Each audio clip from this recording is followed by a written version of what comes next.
When I saw my 8-year-old granddaughter sitting alone in that airport, her pink backpack between her legs and her eyes full of unshed tears, I knew something inside me had changed forever. I didn't yell. I didn't run.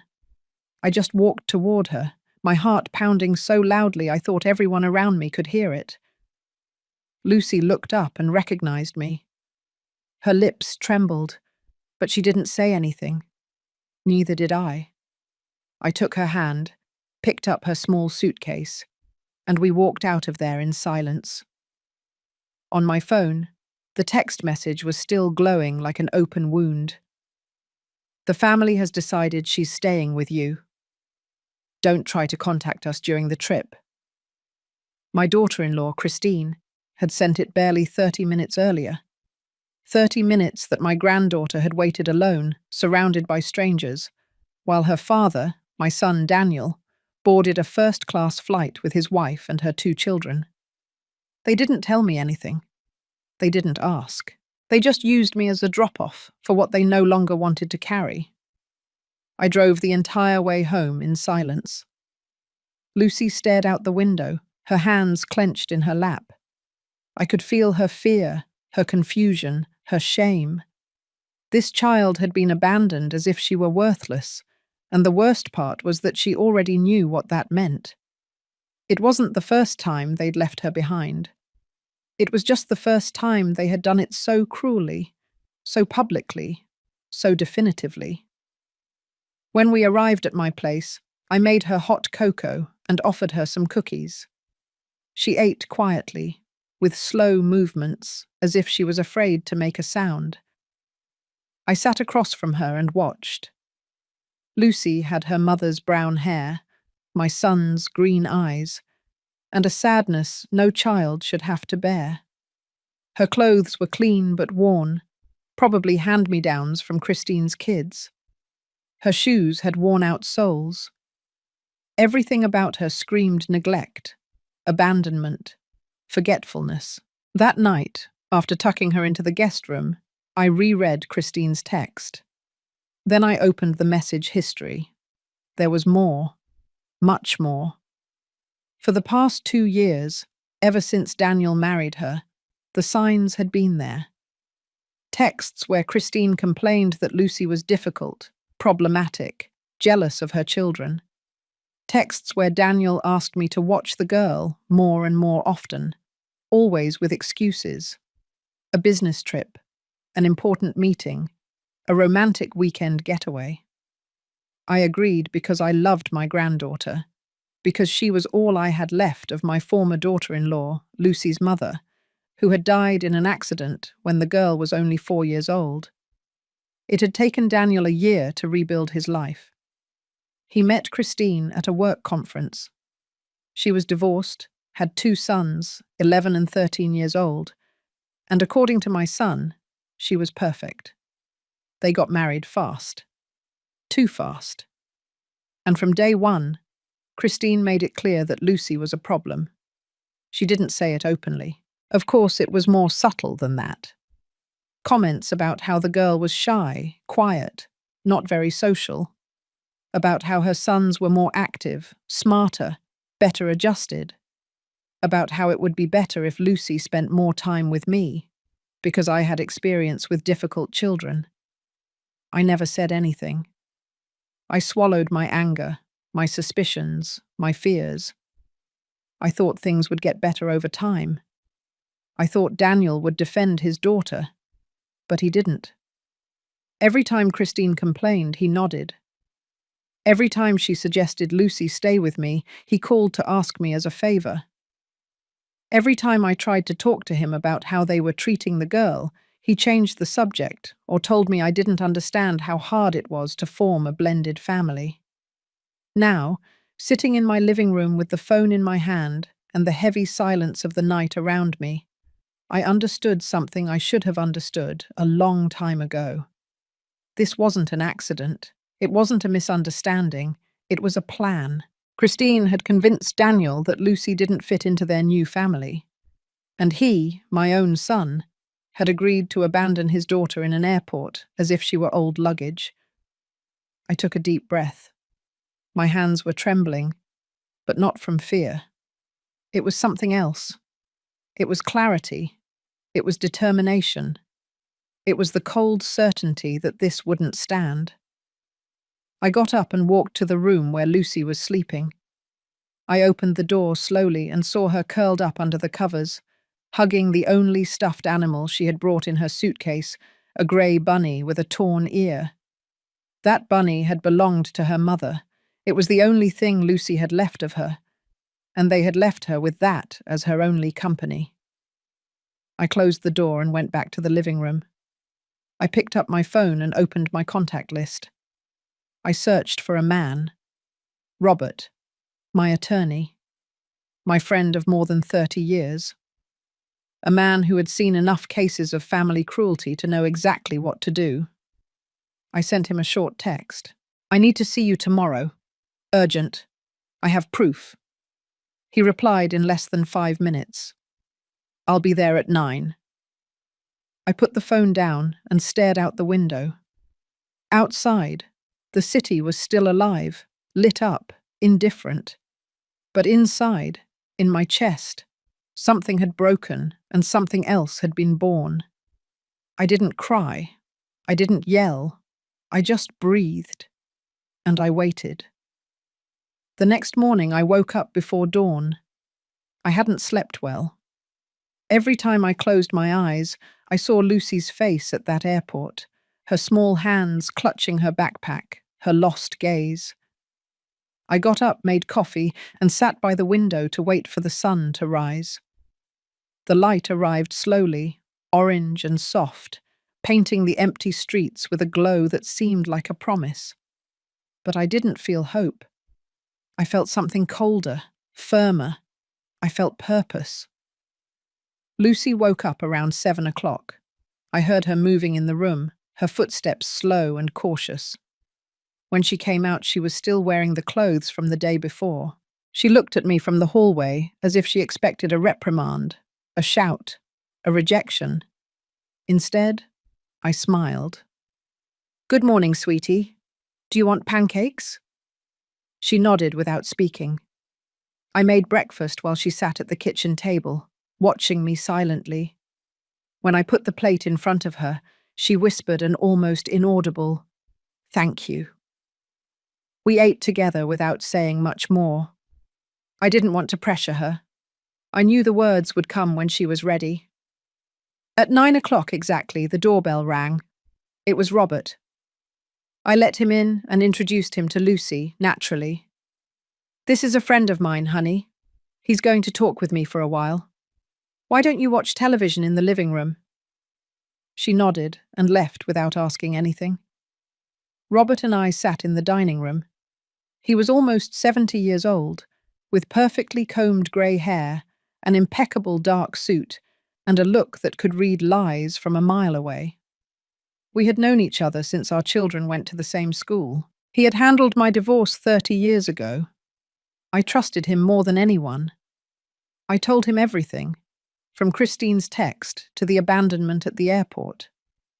I showed him the complete history of messages where she complained about Lucy, where Daniel asked me to watch her more and more often, where it was clear the girl was seen as a burden.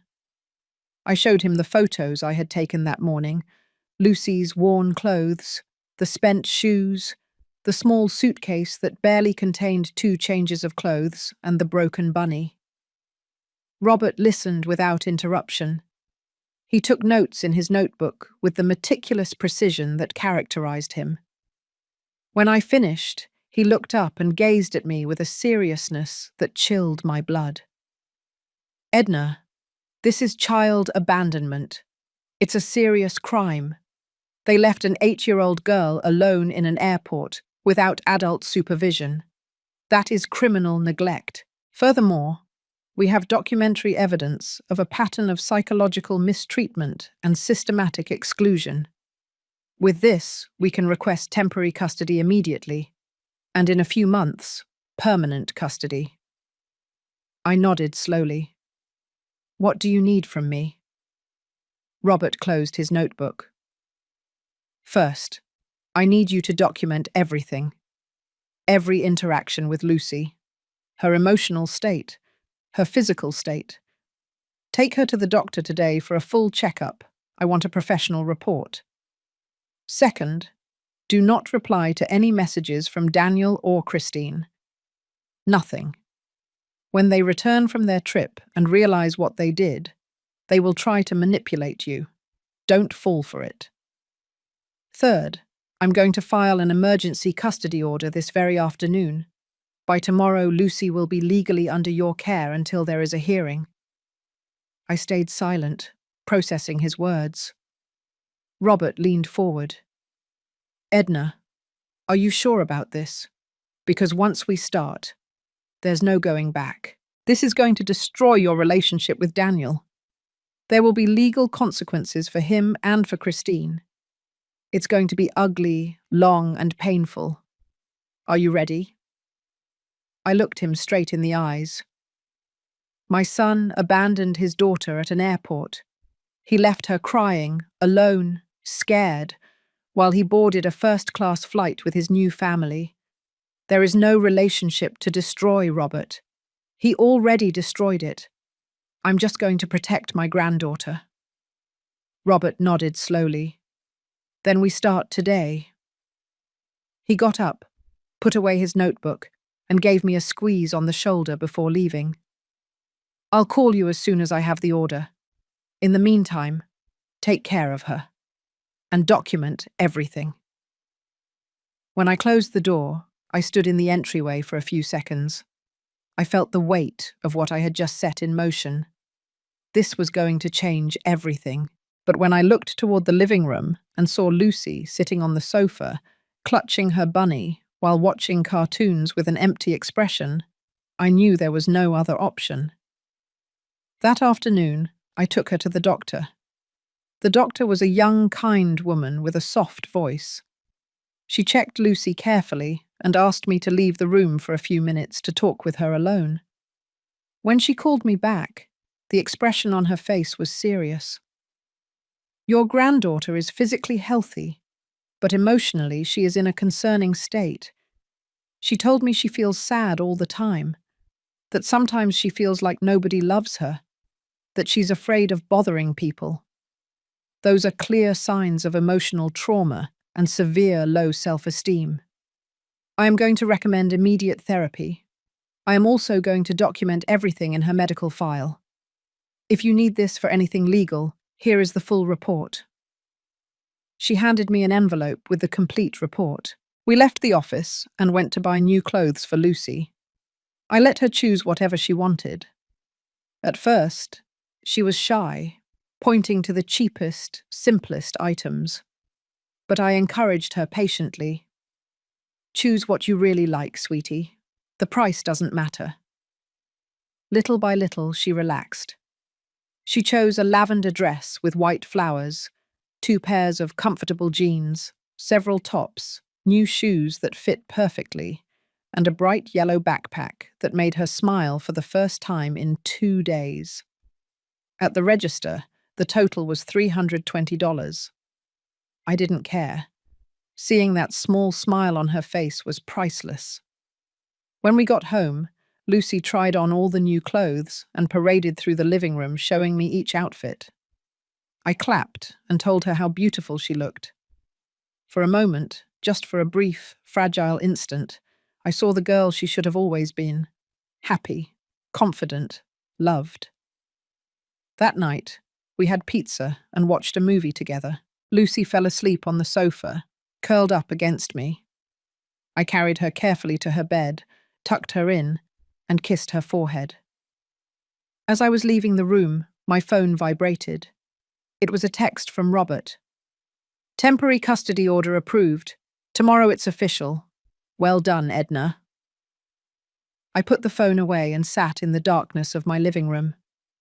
Outside, the city continued its nightly rhythm. But inside, in my house, something had changed. Lucy was safe. She was protected. And I had taken the first step on a path I knew would be long and difficult. But I wasn't afraid. I had clarity. and that was enough. The following days passed in a strange, almost unreal calm. Lucy and I established a simple routine. We had breakfast together. She drew or watched television while I worked around the house. We had lunch, went for walks in the nearby park, and at night, we read stories before bed. Slowly, I saw her begin to relax. Her shoulders were no longer so tense. Her replies were no longer whispers. She even started asking me questions about everyday things.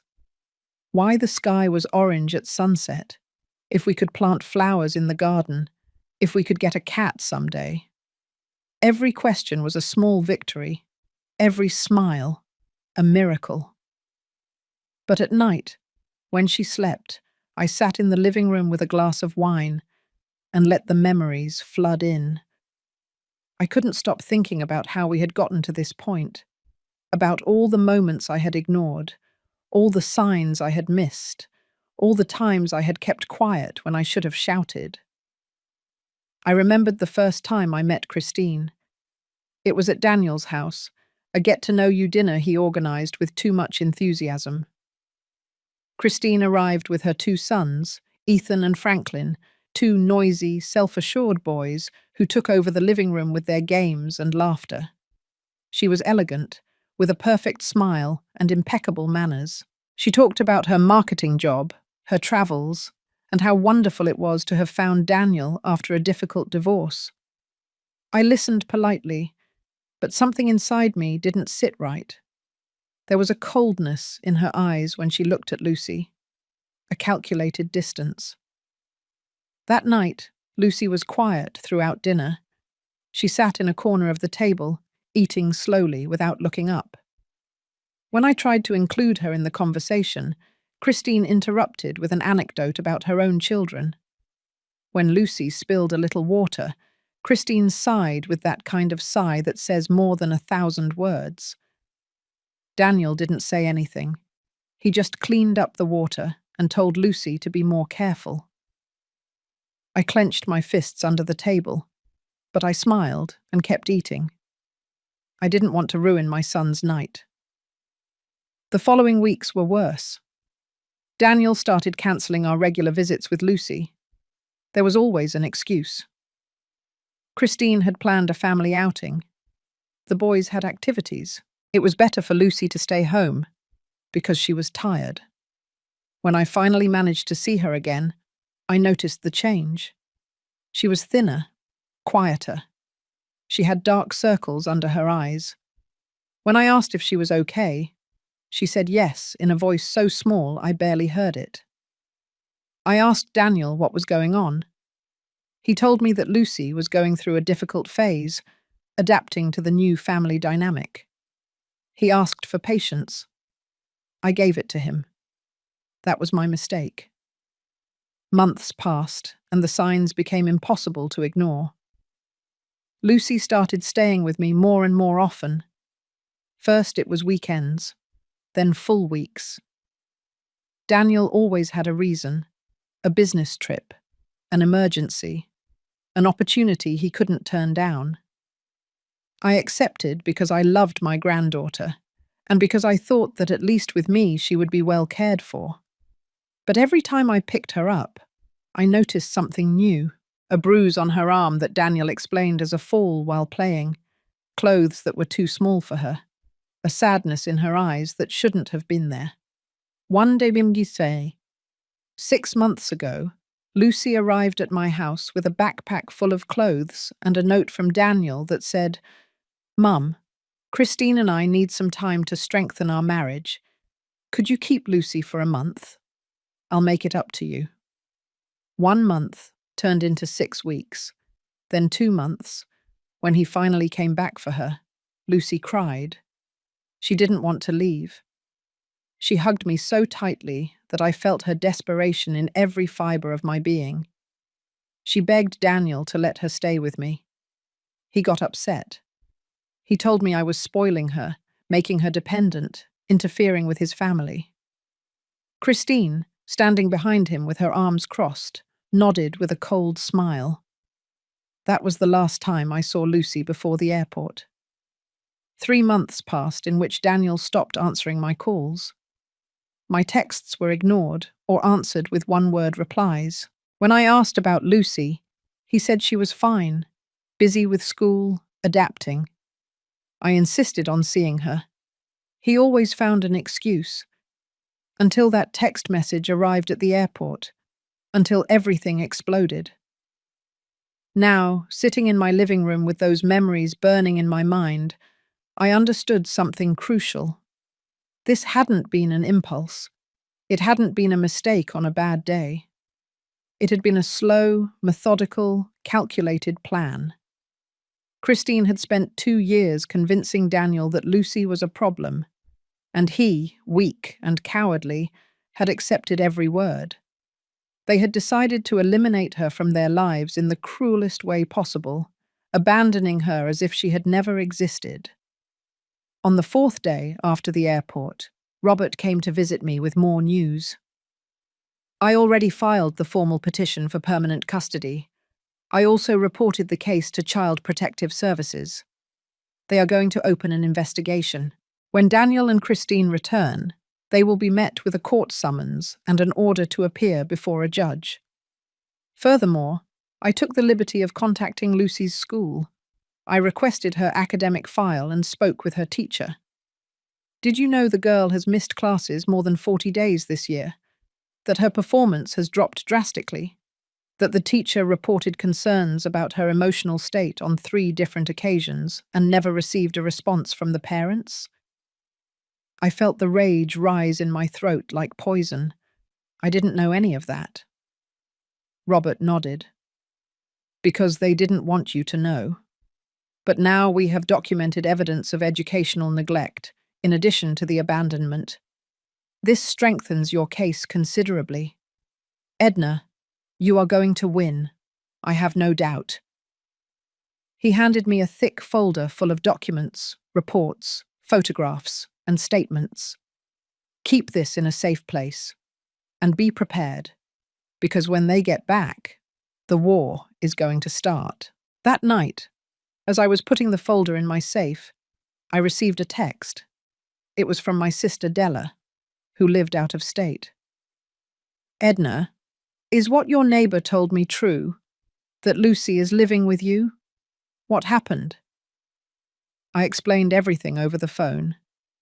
Della listened in silence, and when I finished, she just said, "You did the right thing.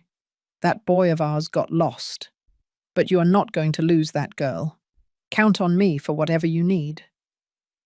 We hung up, and I felt a small but real relief. I wasn't alone in this. The following days were about preparation. Robert instructed me on what to say and what not to say. He explained the judicial process, the steps they would take, the possible reactions from Daniel and Christine. He warned me that they would try to paint me as a manipulative old woman, as someone who wanted to steal Daniel's daughter out of spite. He told me they would defend themselves with lies, that they would hire expensive lawyers, that they would do everything possible to reverse the situation. I listened to every word and stored them in my memory like ammunition. Meanwhile, Lucy was flourishing. Every day she was a little more animated. She started talking more, laughing more, playing in the garden with a freedom she probably hadn't felt in years. One afternoon, while we were planting flowers together, she looked at me with those green eyes, so much like Daniel's, and asked, "Grandma, can I stay with you forever?" I felt my heart break and mend at the same time. "I'm going to do everything in my power to make that happen, sweetie." She smiled and went back to planting the flowers. I watched her with a mixture of love and determination I had never felt before. This girl deserved a life. She deserved love. She deserved security. And I was going to give it to her no matter the cost. That night, while Lucy slept, hugging her bunny, I sat down to write. I wrote down everything I remembered. Every date, every conversation, every incident. I wrote about the bruises, The absences, the excuses, the lies. I wrote until my hands hurt and my eyes were tired, because I knew that every word was a piece of evidence, every memory, a proof, every detail, a weapon. The 10th day after the abandonment at the airport, everything changed. It was 11 o'clock in the morning when my phone started vibrating non-stop. Calls, texts, notifications kept pouring in. I looked at the screen and saw Daniel's name. 1, 2, 5, 10 times. I didn't answer. Robert had been clear with me. No direct contact until the hearing. I let the phone keep vibrating on the kitchen table while I made lunch for Lucy. She was drawing in the living room, oblivious to the chaos that was about to break loose. The texts started appearing on the screen. "Mum, what's going on? Why do I have a court summons? Call me immediately. This is a misunderstanding. You can't do this to me. Lucy is my daughter." Each text was more desperate than the last. Then came Christine's. "Edna, I don't know what Lucy told you, but she's exaggerating. She's a dramatic child. We never abandoned her. We just needed some family time without complications. If you don't withdraw the lawsuit, you're going to regret it." I read every word with a calmness that surprised me. I didn't feel anger. I didn't feel pain. I only felt a cold, absolute certainty. This was exactly what I expected. I took screenshots of every message and sent them to Robert. His response was immediate. "Perfect. This demonstrates consciousness of guilt and threats. Save everything." An hour later, a call came from an unknown number. I answered cautiously. It was a woman who identified herself as Daniel and Christine's lawyer. Her voice was professional, cold, calculated. "Mrs. Edna, my name is Monica King. I represent your son Daniel and his wife Christine in this matter. I would like to discuss the possibility of reaching an out-of-court settlement before this escalates unnecessarily." I listened without interrupting. She continued. "I understand there was a misunderstanding at the airport. My clients are willing to acknowledge that they could have handled the situation better. They are willing to establish a formal visitation schedule for you and to compensate you financially for the inconvenience." I laughed. It was a dry, brief laugh that took her by surprise. "Tell your clients that abandoning an 8-year-old girl at an airport is not a misunderstanding. It is a crime, and I am not interested in visits or money. I am interested in the permanent custody of my granddaughter. Good morning." I hung up before she could respond. My hand was trembling slightly, but not from fear. It was pure adrenaline. That afternoon, Robert called me again. "Edna, I just received a call from Daniel's lawyer. She says her clients want to negotiate. I told them there is nothing to negotiate. But I want to warn you. They are going to try to paint you as the villain. They are going to say you are manipulating Lucy, that you are using this to take revenge on Daniel for something in the past, that you are too old to care for a child. Be prepared for that." I took a deep breath. Let them try. We have the truth on our side. The following days were an inferno of pressure. Daniel started sending me more aggressive messages. "Mom, you are destroying me. This is going to cost me my job. Christine is devastated. Why are you doing this to me? I always gave you everything. I was always a good son." I read those words and felt something break inside me. This was the boy I had raised alone after the divorce. The boy I had taken to school every day for 12 years. The one I had supported in every decision. The one I had loved unconditionally. And now, that same man was asking me why I was destroying him after abandoning his own daughter. I replied only once, a short, direct, definitive message. "Daniel, You left your 8-year-old daughter alone at an airport while you boarded first class with your new family. I am not destroying you. You destroyed yourself. Do not contact me again until the hearing. I blocked his number immediately afterward. I didn't want to read any more. I didn't want to hear any more excuses, more lies, more pathetic attempts to justify the unjustifiable. Christine tried another approach. She started sending me texts from different numbers, pretending to be a concerned friend. Edna, I know you're angry, but think about Daniel. He loves you. This is killing him. Lucy will be fine with us, I promise you. Just withdraw the lawsuit and we can start over. I ignored every message. I blocked every number. I wasn't going to fall for their games. Then the calls from other people started. Distant relatives I hadn't seen in years. Friends of Daniel's I barely knew. All with the same speech. Edna, don't you think you're overreacting? Kids are resilient. I'm sure Lucy is fine. Don't destroy your son over this.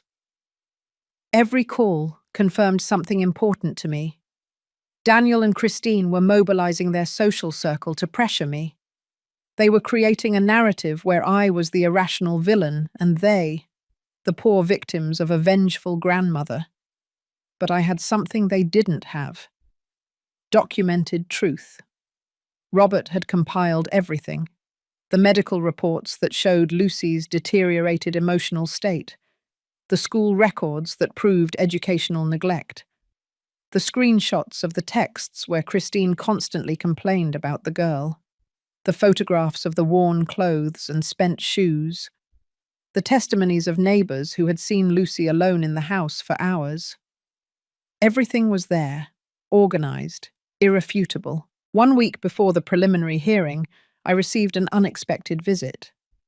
It was Christine's mother, a woman in her 70s, elegant, with gentle manners. She asked to speak with me alone. I let her in and offered her coffee. She accepted and sat in my living room with an expression I couldn't decipher.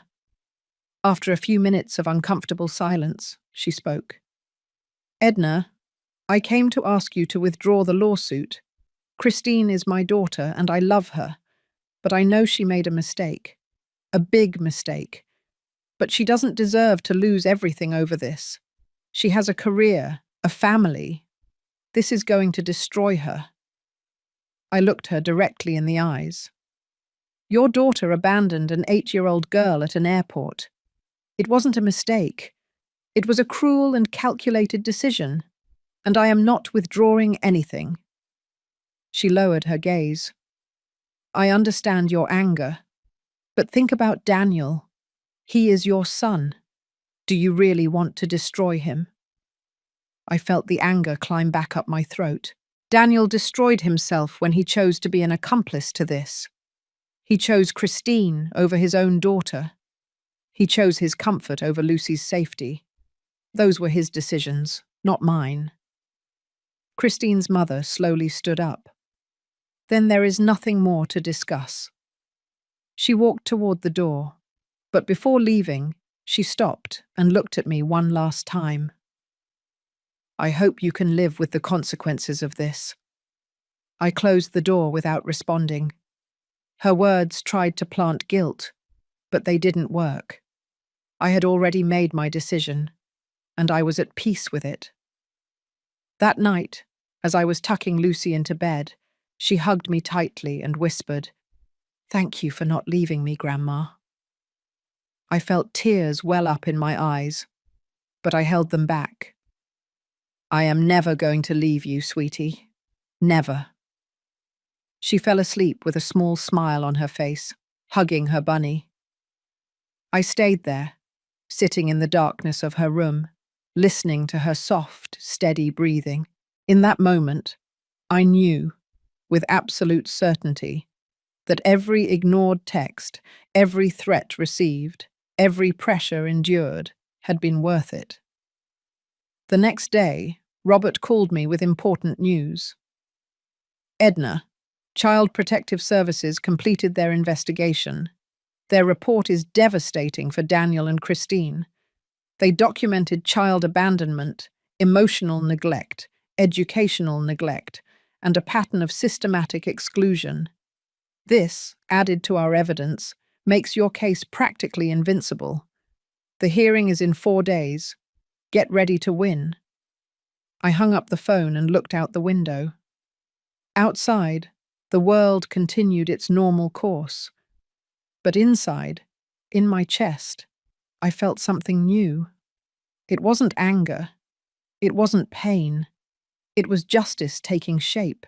It was protection becoming real. It was love gaining ground. The morning of the preliminary hearing dawned grey and cold.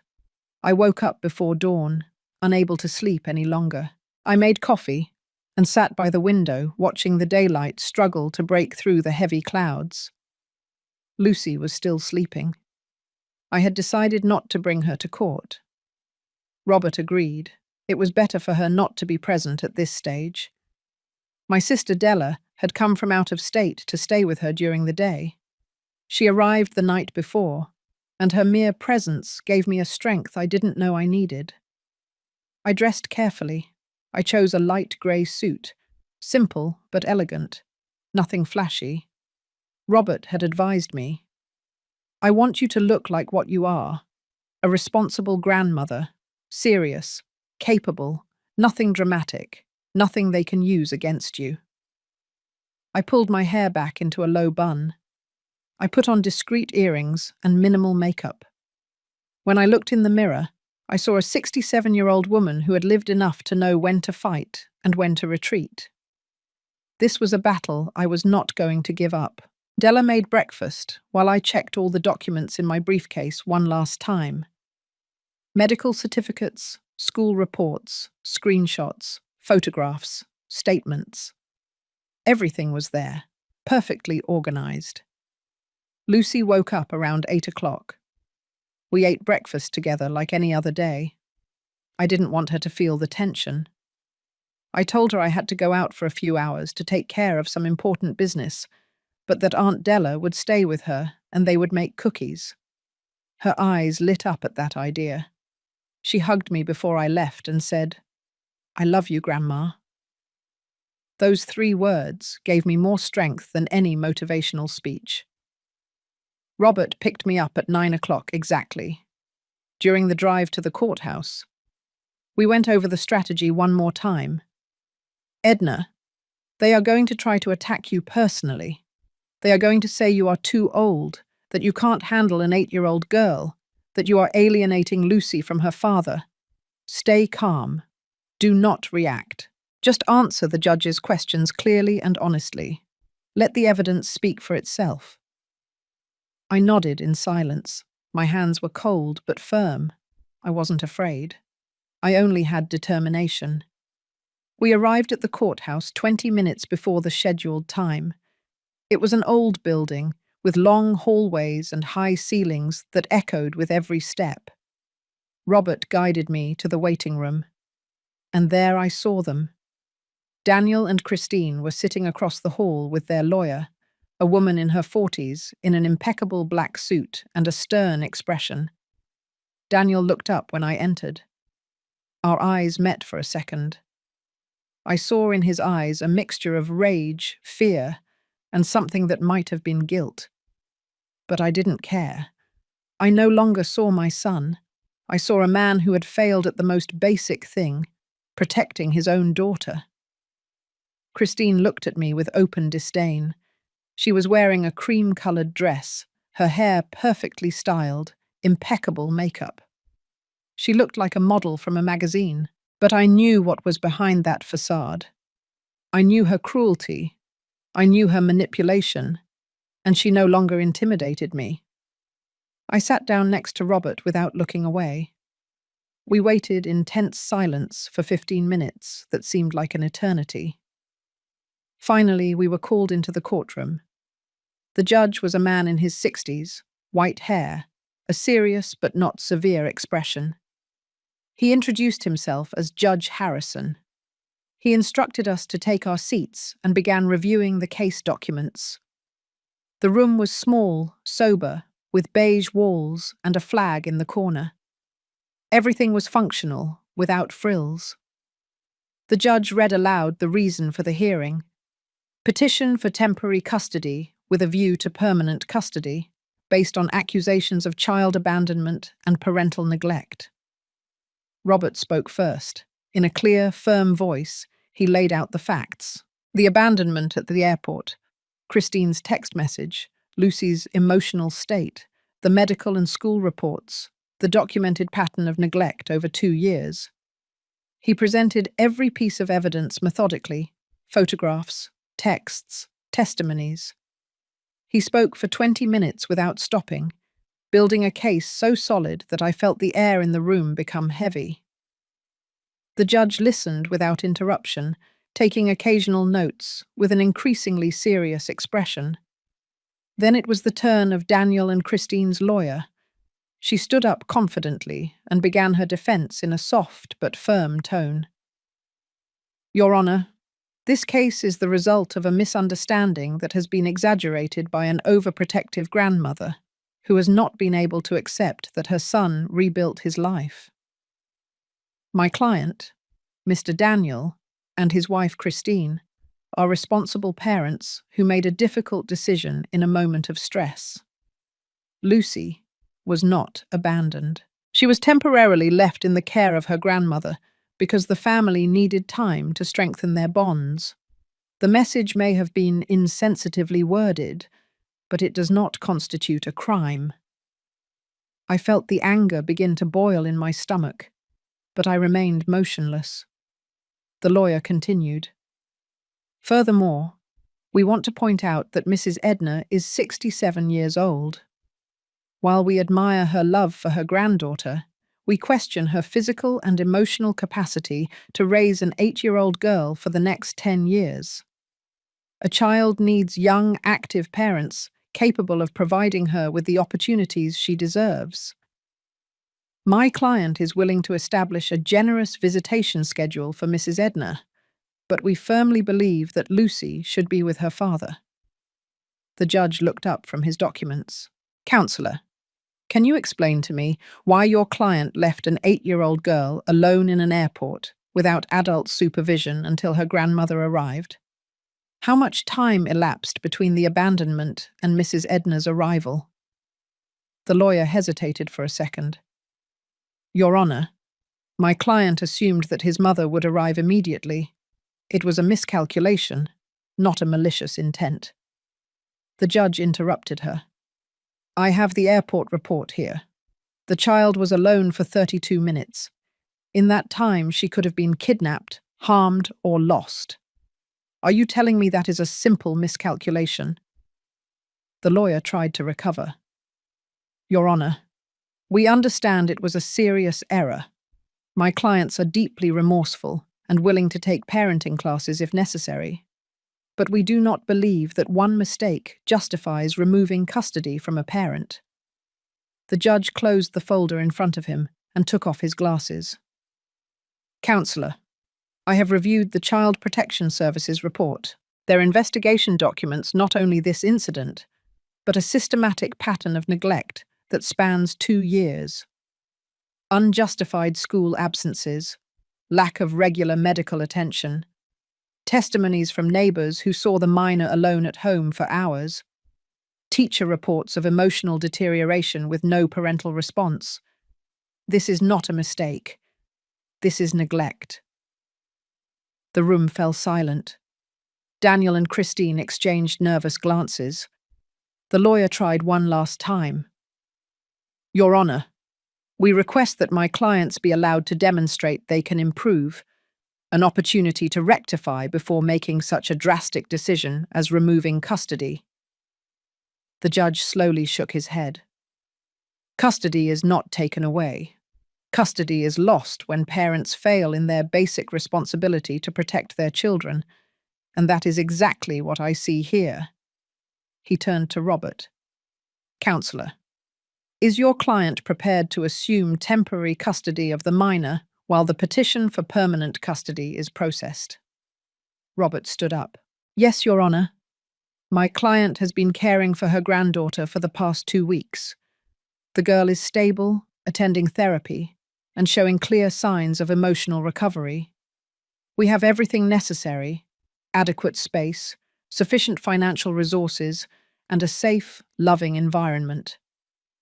The judge nodded. Very well. He picked up his gavel and struck the table once. I hereby grant temporary custody of the minor Lucy to her grandmother, Mrs. Edna, until the permanent custody hearing in 90 days. During this period, the father shall have the right to supervised visits twice a month, 2 hours each, at a designated centre. All contact between the minor and Mrs. Christine is prohibited until further order. Furthermore, I order a complete psychological evaluation of both the minor and the parents before the next hearing. He struck the gavel again. Court is adjourned. I stayed seated, processing what had just happened. I had won. Temporary custody was mine. Lucy was safe. Robert touched my arm gently. We did it, Edna. I looked at him and felt the tears finally escape my eyes. They weren't tears of sadness. They were of relief, of victory, of justice. Across the room, Daniel had his head in his hands. Christine was crying dramatically against her lawyer's shoulder. But I didn't feel sorry for them. I only felt peace. We left the courthouse under the still grey sky. Robert gave me a brief hug. Now comes the most important part. The permanent custody hearing. They are going to hire better lawyers. They are going to try to discredit every piece of evidence. But we have 90 days to strengthen our case even further, and we are going to do it. I nodded, breathing the cold morning air. Thank you, Robert, for everything. He smiled. Don't thank me. This is justice. Simple justice. When I got home, Della and Lucy were in the kitchen decorating cookies. Lucy ran to me and hugged me. How did it go, Grandma? I hugged her tightly. Good, sweetie. Everything went well. She smiled and returned to her cookies. Della looked at me from the kitchen with an expression that said everything.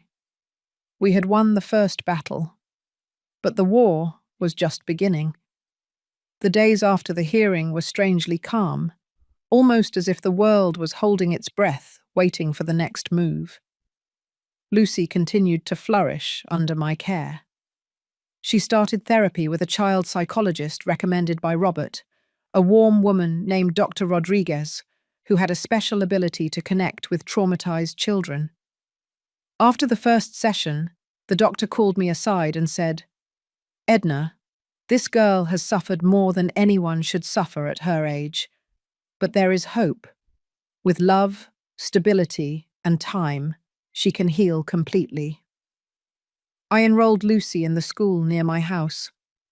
The first day she was nervous, clutching my hand as we walked toward the building. But her new teacher, Mrs. Mason, greeted her with such warmth that I saw Lucy's shoulders relax. When I picked her up that afternoon, she was smiling. I made a friend, Grandma. Her name is Ashley. She loaned me her crayons. My heart swelled with joy. They were small victories, but they meant everything. However, the calm in my life contrasted with the chaos I knew was brewing in Daniel and Christine's life. Robert kept me informed. They hired a big firm, Edna, one of those that charges $500 an hour. They are going all out. I wasn't surprised. Daniel had always been about appearances, about impressing people, about showing he could pay for the best. But money doesn't buy the truth, and the truth was on our side. One afternoon, 2 weeks after the hearing, I received an unexpected call from a number I didn't recognize. I hesitated, but answered. It was a young woman's voice, shaky, scared. Mrs. Edna, you don't know me, but I need to talk to you. My name is Patty. I worked as a nanny for your son and Christine for 6 months last year. My heart started beating faster. Tell me, Patty. She took a deep breath before continuing. I saw how they treated Lucy, It was awful. That's why I quit. But now I heard about the case and I feel like I have to tell the truth. I can give my testimony. I passed the phone to Robert immediately. He spoke with Patty for an hour. When he hung up, his expression was a mix of satisfaction and sadness. Edna, that woman witnessed terrible things. Lucy was punished for insignificant things, while Christine's children could do whatever they wanted. They made her eat alone after everyone else finished. They locked her in her room for hours as punishment. Patty documented everything because she knew she might need it someday. She has photos, audio recordings, a detailed journal. This is gold for our case. But with every victory came a new attack. Daniel started a social media campaign subtly designed to paint himself as the victim. He posted old photos with Lucy, from when she was a baby, with emotional captions about a father's love and how painful it was to be separated from his daughter. His friends shared the posts with comments of support. "Stay strong, Daniel. Grandparents shouldn't have more rights than parents. This is unfair." Every post was a carefully designed manipulation to generate public sympathy. Robert warned me not to respond, not to get into that game. They want to provoke you into saying something they can use against you. Stay out of it. Public opinion does not decide this case. The judge will, based on evidence. I followed his advice, but it hurt to see my own son lie so blatantly, how he twisted reality to make himself look good. The first supervised visit came 3 weeks after the hearing. It was held at a family visitation center, a neutral location with trained supervisors.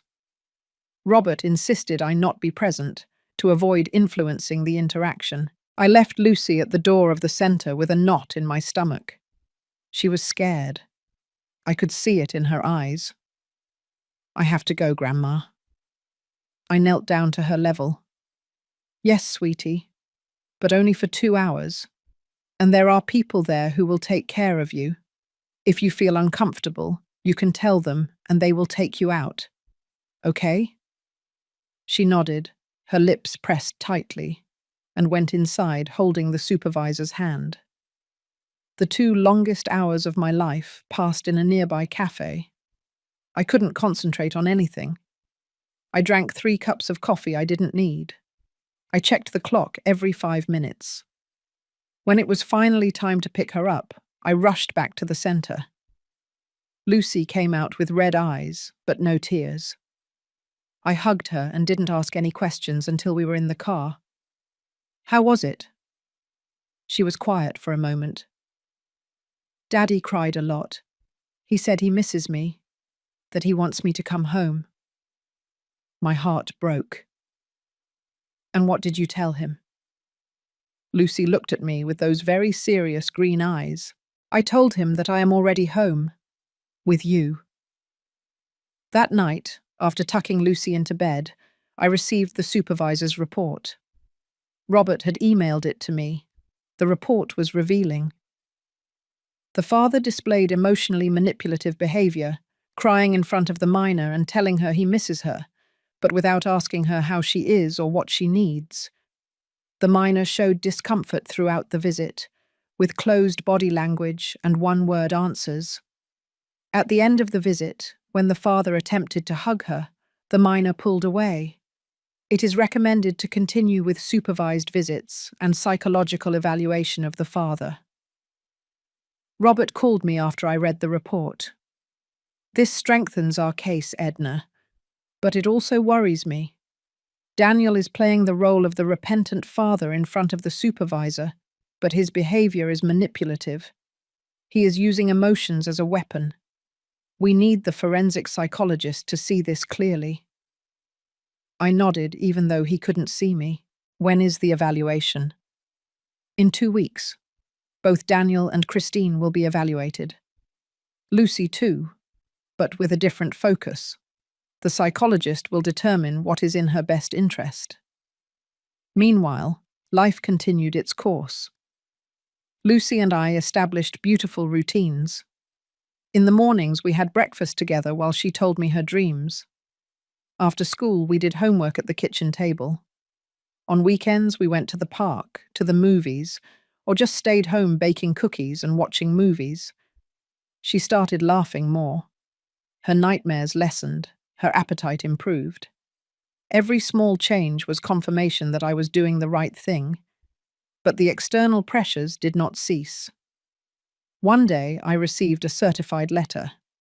It was from Christine's parents, threatening to sue me for defamation if I continued to destroy their daughter's reputation. The letter was full of intimidating legal language designed to scare me. I showed it to Robert. He read it and laughed.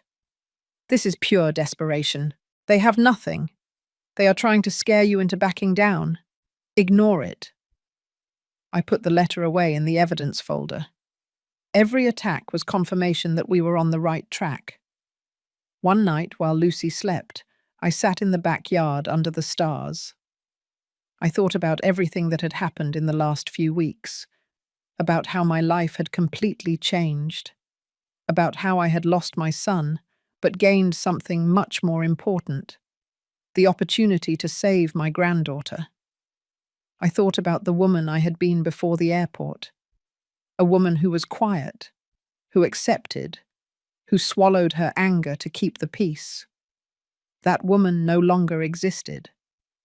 In her place was someone stronger, clearer, more determined. The psychological evaluation arrived as scheduled. Dr. Evans was a serious man in his 50s, with decades of experience in custody cases. He evaluated Lucy first, in separate sessions over a week. Then he evaluated Daniel and Christine. Robert explained that the process was exhaustive.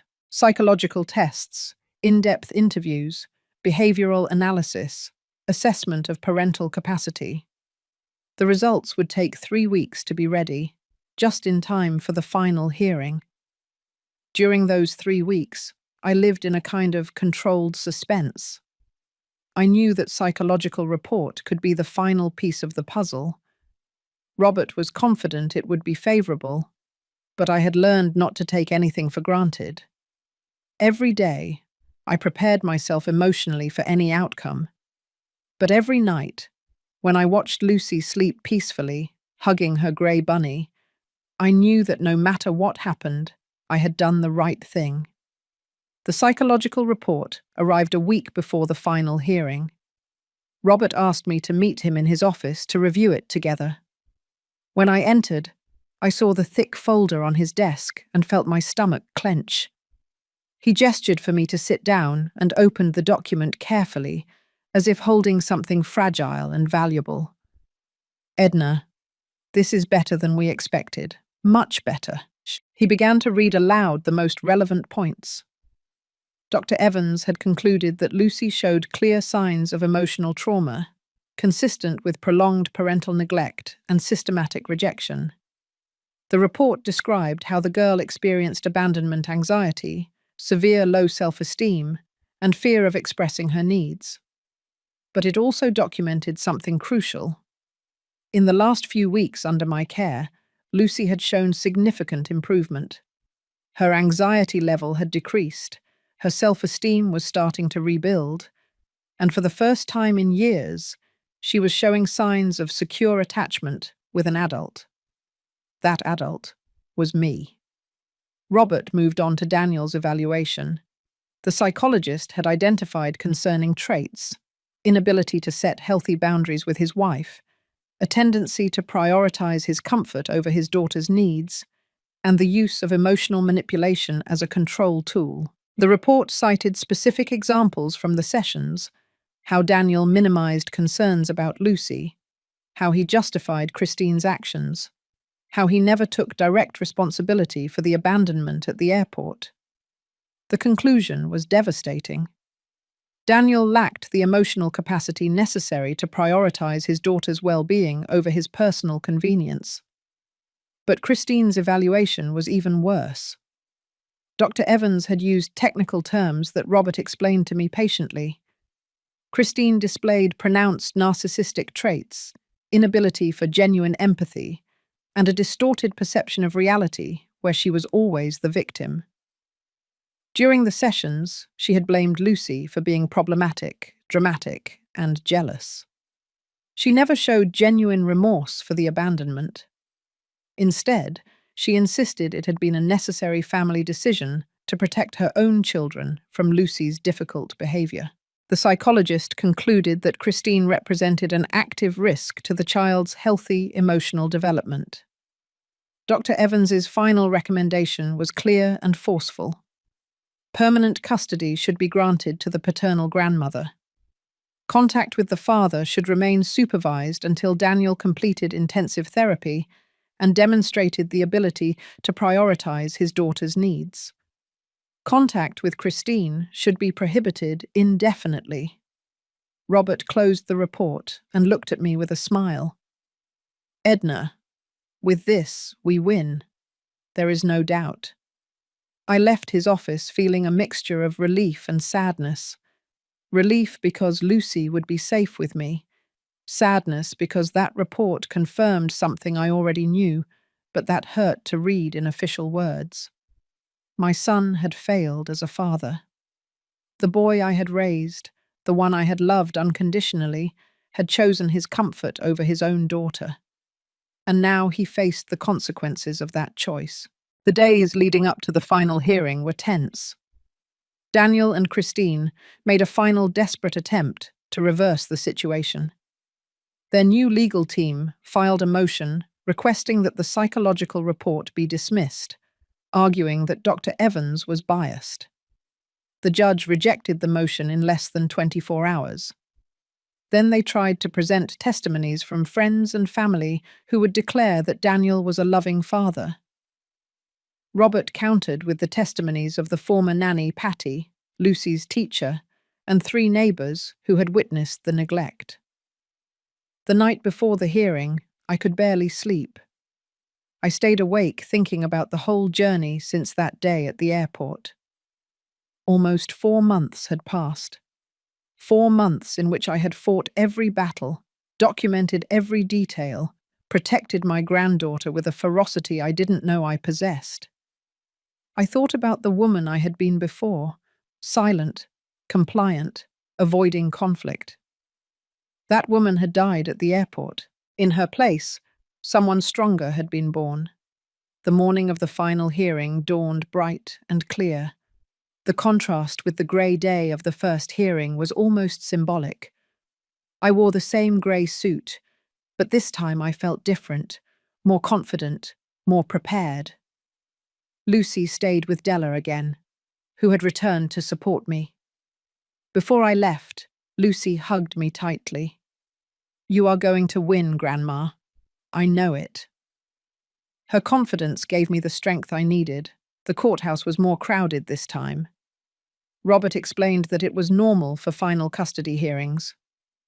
Daniel and Christine arrived with their legal team, 3 lawyers this time, all with expensive briefcases and serious expressions. Christine wore a dark dress and her hair pulled back, trying to project seriousness and remorse. But I knew the truth behind that mask. Daniel completely avoided my gaze. He looked haggard, thinner, with deep, dark circles. Part of me felt sorry for him, but it was a very small part. Judge Harrison entered and we all stood up. The room fell into absolute silence. He reviewed his documents for what seemed like an eternity before speaking. "We have reached the final custody hearing in the case of the minor Lucy. I have thoroughly reviewed all the documents presented, including the psychological report of Dr. Evans, the witness testimonies, and the documentary evidence from both parties. This is a decision I do not take lightly, as it affects the future of an 8-year-old girl." My heart was beating so loudly I was sure everyone could hear it. The judge continued, "In custody cases, my sole consideration is the best interest of the minor. This is not about punishing the parents or rewarding the grandparents. It is about determining where this child will be safest, most loved, most protected. He paused and looked directly at Daniel. Mr. Daniel, you abandoned your 8-year-old daughter in a public airport without adult supervision. That act alone demonstrates an alarming lack of judgment. But what concerns me even more is the pattern of neglect documented over 2 years. Unjustified school absences, lack of medical attention, ignored emotional deterioration, and multiple testimonies of psychological mistreatment. Daniel lowered his head. The judge turned to Christine. Mrs. Christine, the psychological report is clear regarding your role in this situation. Your inability to empathize with a vulnerable child, your denial of responsibility, and your persistent blaming of the victim lead me to conclude that you pose an active risk to this minor's well-being. Christine opened her mouth to protest, but her lawyer stopped her with a gesture. The judge picked up his gavel. Therefore, I have reached the following conclusions. First, permanent legal custody of the minor, Lucy, is granted to her grandmother, Mrs. Edna, effective immediately. Second, the father, Daniel, will be entitled to supervised visits once a month for 2 hours until he completes an intensive therapy program of at least 6 months, and a psychologist certifies that it is safe to increase contact. Third, all contact between the minor and Mrs. Christine is prohibited until the minor reaches the age of 18, or until a psychologist determines that such contact does not pose a risk. Fourth, Mr. Daniel shall pay monthly child support of $1,200 to cover the minor's needs. He struck the gavel once. This decision is final and binding. Court is adjourned. The sound of the gavel echoed in the room like thunder.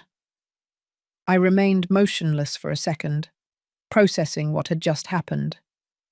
I had won, completely. Lucy was mine. Legally, permanently, undeniably mine. Robert touched my arm. We did it, Edna. We did it. Tears began to roll down my cheeks, but this time I didn't hold them back. They were tears of victory, of justice, of triumphant love. Across the room, Christine was sobbing dramatically. Daniel remained seated with his head in his hands, completely shattered. His lawyers packed their documents in silence, defeated. I stood up to leave, and for a moment, my gaze crossed with Daniel's. I saw something that might have been genuine regret in his eyes. But it was too late. Decisions have consequences, and he would have to live with his. We left the courthouse under the bright afternoon sun. Robert hugged me briefly. Congratulations, Edna. You did what few have the courage to do. You fought for what was right, regardless of the personal cost. I thanked him with a voice broken by emotion. I couldn't have done it without you. He smiled. I just presented the evidence. You saved that girl. I drove home with my hands shaking on the steering wheel, but with my heart lighter than it had been in months. When I arrived, Lucy and Della were in the kitchen decorating cookies. Lucy ran toward me. What happened, Grandma? I knelt down in front of her and took her hands. What happened is that now you are going to live with me forever, sweetie. Legally. Officially. You are mine, and I am yours. Her eyes filled with tears, and she hugged me with a strength I didn't know an 8-year-old girl could have. The days after the final hearing were about adapting to a new reality. For the first time in months, I could breathe without feeling a weight on my chest. The legal battle was over. Lucy was officially mine. But I knew the real healing was just beginning. Trauma doesn't disappear with a judge's gavel. It is cured with time, patience, and consistent love. The first week was almost surreal. Lucy seemed unable to believe this was permanent. She constantly asked me if I was sure, if this was real, if no one was going to take her back. Every time she asked, I sat with her, took her hands, and repeated, "This is forever, sweetie. No one is going to separate you from me. This is your house now, your home." Little by little, I saw her begin to internalize it. Her shoulders relaxed a little more each day. Her smiles came more easily. Della stayed 2 more weeks to help me with the transition. Her presence was invaluable. While I took care of the final paperwork, the legal changes, the updating of documents, she stayed with Lucy. They cooked together, watched movies, talked about unimportant things that allowed Lucy to simply be a child. When Della finally had to return to her state, Lucy cried when saying goodbye. "You'll come back, Aunt Della." My sister hugged her tightly. "Of course I will, little one. And you can visit me on vacation. I'm going to teach you to ride a horse." Lucy's eyes lit up at that promise. Life found a new rhythm. Lucy continued with her weekly therapy with Dr. Rodriguez. The reports were increasingly positive. "She is processing the trauma in a healthy way," the doctor told me. "She still has occasional nightmares and moments of anxiety, but she is improving noticeably. The stable environment you are providing is exactly what she needed." She was also flourishing at school. Her teacher called me one day to tell me that Lucy had volunteered to participate in class for the first time. She raised her hand to answer a question about math. It seems like a small thing, but for a girl who had been quiet for months, it was huge. Ashley, her new friend, became a constant presence in our lives. She was a cheerful, talkative girl who seemed to bring out the best in Lucy. She came over after school twice a week. I would hear them laughing from the living room while they played in the backyard, and that sound was better than any medicine. Ashley's parents, a young, kind couple, thanked me for taking care of their daughter. "Lucy is a good influence," the mother would say. "Ashley says she's the kindest girl she knows." Those words filled me with pride. Despite all she had suffered, Lucy retained her kindness. But not everything was perfect. There were difficult moments, nights when Lucy woke up screaming from nightmares, where she was left alone in strange places. Days when she became quiet and distant, lost in thoughts she didn't share. Moments when she asked about her father, in a voice so small I could barely hear it. "Do you think Daddy misses me?" Those questions broke my heart, because I didn't have easy answers. Daniel complied with the supervised visits for the first 2 months. He came to the center once a month, punctual, with gifts that seemed carelessly bought. Dolls Lucy never asked for, books too advanced for her age, expensive chocolates that she ate out of politeness.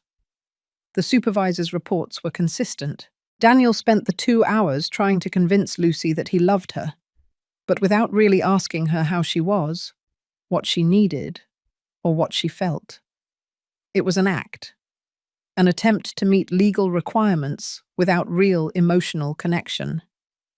After the 3rd month, Daniel stopped coming. Robert received a call from his lawyer explaining that his client was dealing with depression and needed time before continuing with the visits. I wasn't surprised. Daniel had always been good at running away when things got tough. Robert asked me if I wanted to demand that he comply with the visitation schedule. I thought about it for days. Finally, I decided not to. If he doesn't want to be here, I'm not going to force him. Lucy deserves someone who wants to see her, not someone who feels obligated. The child support arrived promptly every month. $1,200 deposited into an account I had opened specifically for Lucy. I didn't use it for everyday expenses. I was saving it for her education, for her future, for when she really needed it. I had enough to live comfortably. My pension was modest but adequate, and I had savings from years of work. I didn't need Daniel's money, but it was his responsibility, and I accepted it for Lucy. I didn't hear anything directly from Christine, but I heard rumors through mutual acquaintances. Her marriage to Daniel was in trouble. The scandal of the custody case had reached her workplace, and she had lost several important clients. Her own children, now teenagers, were having problems at school. Her entire perfectly built world was crumbling. Part of me felt satisfaction about that, but most of me just felt indifference. Christine was no longer relevant in my life. She had no power over me or Lucy. It was just a closed chapter. 6 months after the final hearing, autumn arrived. The leaves began to change colour, painting the world in oranges and golds. Lucy turned 9 years old. We threw a party at home with Ashley and 5 other children from her class. We decorated the backyard with lavender balloons, her favourite. We baked a chocolate cake together the day before, with Lucy standing on a stool helping me mix the ingredients. During the party, I watched her laugh unreservedly, run without fear, play with the freedom every girl deserves. Blowing out the candles on her cake, she closed her eyes tightly to make her wish. When she opened them, she looked at me and smiled. She didn't tell me what she had wished for, but something in that smile told me she already had it. One afternoon, while we were doing homework together at the kitchen table, Lucy put down her pencil and looked at me seriously. "Grandma, can I ask you something?" I closed my book. "Always, sweetie." She nervously played with her fingers before speaking. "Why did you save me? You could have let me stay with Daddy and Christine. It would have been easier for you." I felt my throat close with emotion. I leaned toward her and took her small hands in mine. "Lucy, listen to me closely. I didn't save you because it was easy. I saved you because you are my granddaughter and I love you, because you deserve to be loved, protected and valued, and because when I saw that you needed help, I couldn't do anything else but fight for you. It wasn't an option. It was the only thing I could do." Tears rolled down her cheeks. "But you lost your son because of me." I shook my head. "I didn't lose my son because of you. My son lost himself when he decided to abandon you. That was his choice, not yours. And between losing him or losing you, there was no doubt. You are innocent. You are the victim, and I will always choose you." She threw herself into my arms and cried, not out of sadness, but out of relief, as if she could finally believe that she was loved, that she was wanted, that she was enough. That night, after tucking her into bed, I sat in the backyard under the stars as I had done so many times in the last few months. I thought about the whole journey, about the woman I had been and the woman I had become. I thought about the battles fought and won, about the sleepless nights, about the moments of doubt, about the small and great victories. And I realized something important. I had gained much more than I had lost. I had lost my son, it was true, but I had gained my granddaughter in a deep and real way.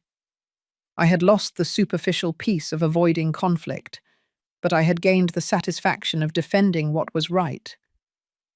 I had lost toxic relationships, but I had gained clarity about who I really was and what values I stood for.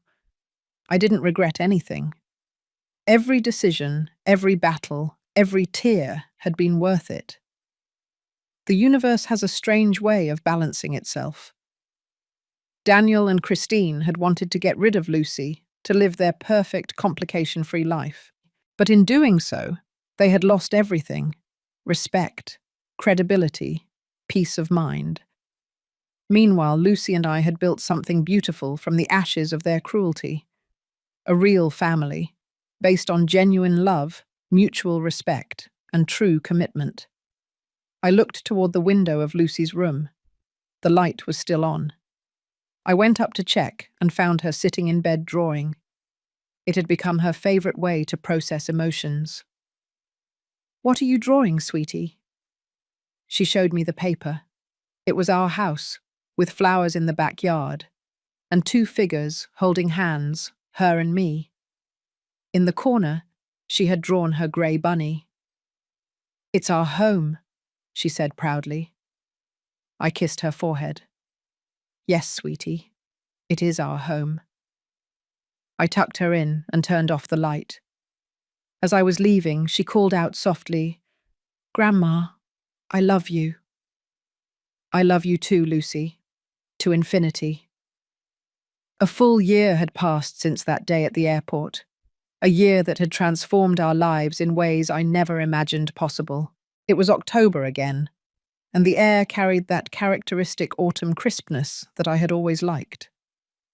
Lucy was now 9.5 years old, and the difference between the scared girl at the airport and the one now running through the backyard, chasing butterflies, was simply miraculous. That morning, I woke up early, as was my custom. I made coffee and sat by the window watching the sunrise. There was something poetic about those moments of silence before the world woke up. I reflected on everything we had lived through. The legal battles were behind us, but the emotional scars were still healing slowly. Dr. Rodriguez had explained to me that complex trauma takes years to heal completely, but that Lucy was on the right path. She no longer had nightmares every night. She no longer flinched when she heard raised voices. She no longer constantly asked if she was going to be abandoned again. Lucy came down for breakfast, dressed in her school uniform, her hair tied back in a ponytail she had learned to do herself. Good morning, Grandma. Her voice was clear, confident. She no longer whispered. Good morning, sweetie. Did you sleep well? She nodded while pouring cereal into her bowl. I dreamed we went to the beach. Can we go someday? I smiled. Of course. We can plan a trip during summer break. Her eyes lit up at that possibility. Those small moments of normalcy were the ones I valued most. Future plans, shared dreams, the certainty that there was a tomorrow together. At school, Lucy had become a standout student. Her teacher had called me the week before to inform me that she had been selected for the Advanced Mathematics Student Program. She's a brilliant child, Mrs. Edna. She has incredible potential. With the right support, she can go very far. Those words filled me with pride, but also with renewed determination. Lucy would have all the opportunities she deserved. I would make sure of that. Ashley was still her best friend. Now she came over 3 times a week. The two girls were inseparable. They did science projects together, invented elaborate stories with their dolls, and spent hours drawing in the backyard. One afternoon, Ashley's mother invited me to have coffee while the girls played. Edna, I want to thank you. Ashley tells me everything Lucy has been through, and I admire your strength. Not many people would have done what you did. Her words moved me. I just did what any grandmother who loves her granddaughter would do. She shook her head. No, many would have looked the other way. Many would have avoided the conflict. You fought, and that girl is lucky to have you. I heard little about Daniel during that year. He complied with the child support religiously, but the visits never resumed. Robert informed me that he had entered therapy as ordered by the judge, but the process was slow. He's dealing with his own guilt, Edna. According to his therapist, he's starting to understand the magnitude of what he did. But the path is long. I didn't feel satisfaction hearing that. I only felt a distant sadness for the man my son had become. The bright, loving boy I had raised had gotten lost at some point, and I didn't know if I would ever get him back.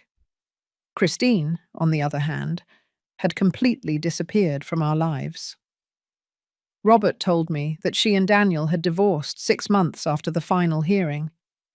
The marriage had not survived the weight of their own decisions. She had moved to another state with her children, seeking to start over away from the scandal. I felt nothing hearing that news. Christine was irrelevant. She didn't occupy space in my mind or my heart. One Saturday afternoon, while Lucy and I were baking cookies, I received an unexpected call. It was Daniel. My heart raced when I saw his name on the screen. I hesitated for a moment before answering. "Hello?" His voice sounded different, softer, more broken. "Mum, I know I don't have the right to call you. I know I hurt you in unforgivable ways, but I need you to know something. I've been in therapy all this year.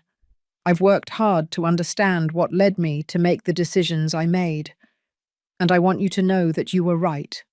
About everything. I abandoned my daughter. I prioritized my comfort over her well-being.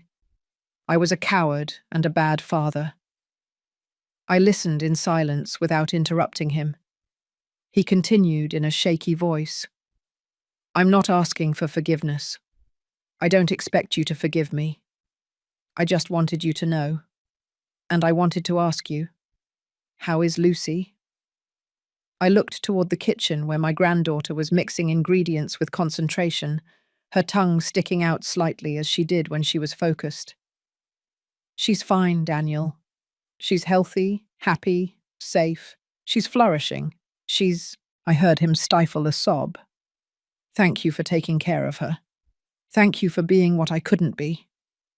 There was a long pause. "Do you think she can ever forgive me?"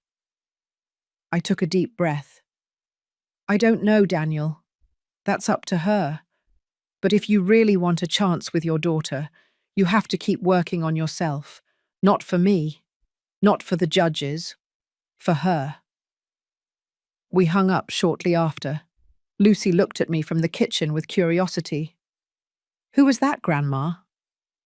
I considered lying, protecting her from that information, but I decided to be honest. I had always promised her honesty. "It was your dad. He called to ask how you were."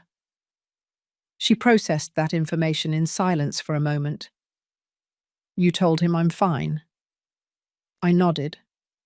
"Yes, sweetie." She went back to her cookies without saying anything else. But I saw something in her expression. It wasn't pain. It wasn't anger. It was something more complex. Perhaps it was acceptance. Perhaps it was the beginning of her own healing process regarding her father. That night, after tucking Lucy into bed, I took an old box out of the closet. It was a box I hadn't opened in years.